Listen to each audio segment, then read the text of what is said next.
নমস্কার বন্ধুরা, কেমন আছো সবাই? আশা করি খুব ভালো আছো এবং সুস্থ আছো। আর এখন বাজে সকাল 11:30 মতন। এখন থেকে আমার ভিডিওটা আজকে শুরু করলাম, কারণ সকাল থেকে আজকে শরীরটা ভালো লাগছিল না। তা উঠেছি অনেক ভোরে, উঠে তো ঘরের সমস্ত কাজকর্ম সেরে পুজো কমপ্লিট করে ওদিকে ছেলে মেয়ের স্কুলে পাঠিয়ে দিয়েছি। দিয়ে তারপরে ওদের বাসে তুলে দিয়ে এসে আমি একটু ঘুমাচ্ছিলাম, কারণ ভালো লাগছিল না। তাই এদিকে দেখো রান্নাঘরের অবস্থা কী আমার হয়ে আছে। তাই এগুলো এখন আমি সব পরিষ্কার করব। ওইদিকে আমি তো কলাইয়ের ডাল সিদ্ধ বসালাম। আজকে নিরামিষই রান্না করব, কলাইয়ের ডাল হবে। আর কি করি দেখা যাক। কলাইয়ের ডালটা তো ওদিকে সিদ্ধ বসিয়ে দিয়েছি। দিয়ে আমি এখানে রান্নাঘরটা পরিষ্কার করে নিই, বাসনগুলো আগে ধুয়ে নিয়ে তারপরে রান্না করব। সাথে থেকো বন্ধুরা, ভিডিওটা পুরো দেখো, স্কিপ করো না। যদি ভালো লাগে একটা লাইক করো, কমেন্ট করো, চ্যানেলটা সাবস্ক্রাইব করে পাশে রেখো। তা এখন এই যে আমি ওদিকে ডাল তো সিদ্ধ হচ্ছে, আর এখানে আমি এদের বাসনগুলো মেজে নিই এখন। বাসন অনেকগুলো বাসন জমে গেছে, না মাজলে জায়গাটা ফাঁকা হবে না। আগে মেজে নিই বাসনগুলো, তারপরেই রান্নার জন্য সবজিগুলো কাটবো। আর এই যে আমার বাসন মাজা কমপ্লিট। এখানে সমস্ত বাসন আমি উপর করে দিয়েছি মেজে, তারপর এখানে সিঙ্কটাও মেজে নিলাম। নিয়ে আর আমি যখনই বাসন মাজি একটু সিঙ্কটা ওই হাতে মেজে নিই, তাহলে পরিষ্কার থাকে, কারণ দেখতেও ভালো লাগে। আর না হলে যে ফেলে রাখলে একটা কীরকম সাদা সাদা টাইপের হয়ে যায়, দেখতে ভীষণ বাজে লাগে, ওটা ভালো লাগে না। তা আমি সবসময় এগুলো এটাই করে রাখি। তারপর তো আমি এখানে বসে পড়লাম সবজি কাটতে। আর একদম ঝুরঝুরো করে আলু ভাজা করব, তাই আলু কেটে নিচ্ছি। আর কিছু সবজি আছে, তা সেগুলোও একটু তরকারি করব, ওগুলোও কেটে নেব।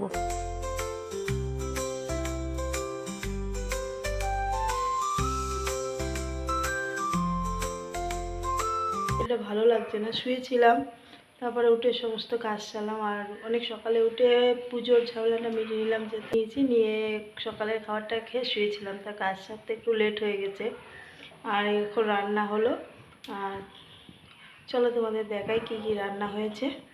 রান্না হয়েছে এই যে বাদাম দিয়ে আলু ভাজা ঝুড়ো ঝুড়ো করে, কারি পাতা দিয়ে আছে এর মধ্যে। আর এটা একটা নিরামিষ ঘ্যাঁট।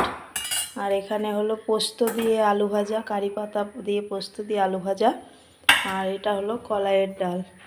আর কলাইয়ের ডালের সাথে আমার এই আলু ভাজাটা খুব ভালো লাগে, কারণ কলাইয়ের ডাল করবো আর এই আলু ভাজা করবো না তা হয় না। কলাইয়ের ডালের সাথে আমার এই আলু ভাজাটা লাগেই, আমার খুব খেতে ভালো লাগে, এটা আমার খুব প্রিয়। এখন বাজে দুপুর 2:30 মতন। আর আমি এখন জামা কাপড়গুলো ধোবো। কদিন ধরে জামা কাপড় ধুতে পারিনি, 2-3 দিন হয়ে গেল, জমে জমে হয়ে গেছে অনেকগুলো। তা এখন সেই জামা কাপড়টাই ধুয়ে দিই। ও আজকে না হলে কালকে শুকিয়ে যাবে, আজকে ধুয়ে তো দিই, কারণ এই করে আমার হচ্ছে না ধোয়া, অনেক জামা কাপড় জমে গেছে। তো এখন সেটা ধুয়ে দেবো। রান্নাটা সেরে আসলাম, তো ওরা ভাত খাক, আমি এখন ধুয়ে নিয়ে তারপর খাবো। আবার ছেলে মেয়ে আনতে যেতে হবে। যাই ছাদে যাই, রোদ্দুর খুব, কিন্তু ধুয়ে দিই, কিছু করার নেই। রোদ্দুর হলো, ধুয়ে দিই জামা কাপড় কটা। ভালো লাগছে না শরীরটা আজকে, মানে শুয়েছিলাম সকালের দিকে, উঠেছি অনেক ভোরে, উঠে ঠাকুরের পুজো টুজো সব দিলাম। আর ছেলে মেয়ে স্কুলে গেছে, আমার বোন দিয়ে ছেলে মেয়ে রান্নাটা করেছি, ভাতটা করেছি, টিফিন করিয়েছি, ও করে দিয়েছে আজকে। আর আমি পুজো দিচ্ছিলাম। তারপর দিয়ে ওরা স্কুলে ওদের গাড়িতে তুলে দিয়ে এসে ভাত খেয়ে আমি একটু ঘুমিয়েছিলাম, ভালো লাগছিল না। দিয়ে তারপরে উঠে রান্না করলাম। দিয়ে এখন এই জামা কাপড়গুলো ধুতে যাই, ধুয়ে দিই, অনেকগুলো জামা কাপড় জমে গেছে। 2:30 বাজে, 2:30টার সময়। আর আমি যখনই টাইম পাই তখনই জামা কাপড় ধুয়ে দিই, কারণ টাইমের সাথে কোনো নষ্ট নেই, সাথ নেই। কারণ ব্যস্ত মানুষ, এদিক ওদিক দৌড়াতে হয়, একা হাতে করতে হয় সব কিছু। তাই জন্য আমার যখন টাইম থাকে আমি তখনই জামা কাপড় ধুয়ে দিই। চলে আসলাম এই যে জামা কাপড় নিয়ে। আর পুরো জামা কাপড় দেখতে পাচ্ছ বন্ধুরা, কতগুলো জমে গেছে। এগুলো এখন সব ধুয়ে দেব। আর ছাদে তো ভীষণ হাওয়া দিচ্ছে, রোদ্দুরও তেমন। তা দিই ধুয়ে, যদি শুকায় ভালো, আর না শুকালে তো ঘরে নিয়ে গিয়ে মেলবো। এখানে আমার জামা কাপড় ধোয়া হয়ে গেছে, আর আমি এখন জামা কাপড় মেলে দিচ্ছি। আর এদিকে আকাশে মেঘও সাজছে, আর আমি জামা কাপড়ও মেলছি। তা দেখি কারটা জয় হয়, মেঘের জয় না আমার জয়। তা আমি জামা কাপড় মেলতে থাকি, উনিও মেঘের মতন মেঘ সাজুক। তা দেখা যাক কি হয়। সেটা বললে তো ঘরের তারপর দড়ি বাঁধা আছে, ব্যালকনিতে নিয়ে গিয়ে মেলে দেবো। ভীষণ মেঘ করেছে, দেখতে পাচ্ছ পিছনে বন্ধুরা। তাও আমি রোদ্দুরও রয়েছে, মেলে দিচ্ছি জামা কাপড়। থাক, দেখা যাক কি। তারপর তো চলে আসলাম স্নান করে রেডি হয়ে ছেলে মেয়ে যাবো আনতে। স্নান করে চলে এসেছি, সকালে আগে স্নান হয়েছিল, আবার একবার করে নিলাম।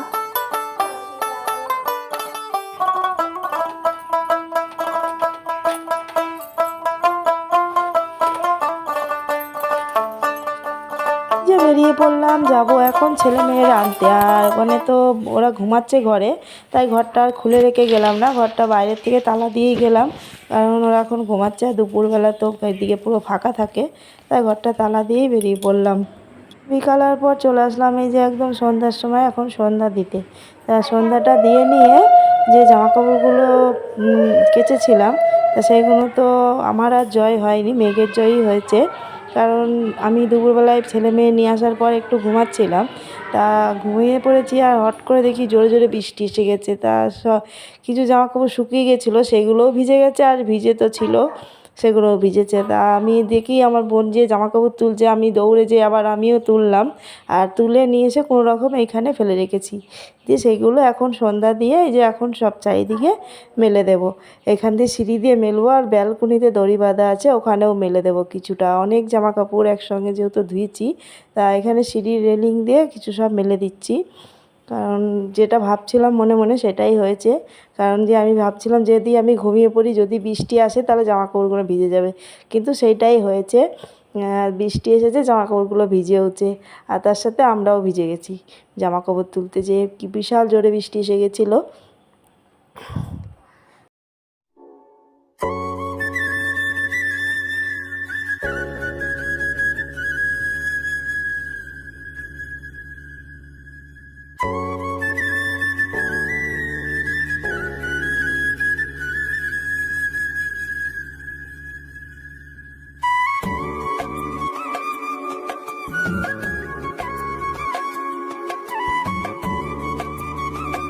এদিকে সন্ধ্যা দেওয়া হলো, জামা কাপড়গুলো মেলা হলো, তারপর চলে আসলাম রান্নাঘরে একটু চা করতে। ওদিকে স্যার এসছে ছেলেকে পড়াতে, তা স্যারেরও একটু চা করে দেবো, তার সাথে আমরা একটু চা খেয়ে নেবো। আর এখানে ওই বাচ্চা দুটোকে দেবো দুধ আর চকোস খেতে, ওরা দুধ চকোস খাক, সন্ধ্যার সময় খেয়ে ওরাও পড়তে বসবে।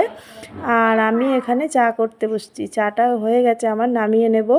উপরে তো স্যারকে চা দিয়ে আসলাম, আর ছেলেরটা ঢেকে ধুয়ে দিলাম, ও পড়ে এসে তারপর খাবে, আর আমরা এখানে চা নিয়ে বসে পড়েছি। তা চলো বন্ধুরা, ভিডিওটা এখানেই শেষ করলাম, কারণ দেখানোর মতন আর কিছু নেই। রাতে খাওয়ার যেটা দুপুরে রান্না হয়েছে সেটাই রাতে খাওয়া হবে, আর কিছু তো রান্নাবান্না করব না। আর ভিডিওটা এখানেই শেষ করি। শুভরাত্রি, সবাই ভালো থেকো, সুস্থ থেকো, দেখা হবে নতুন একটা ভিডিওয়।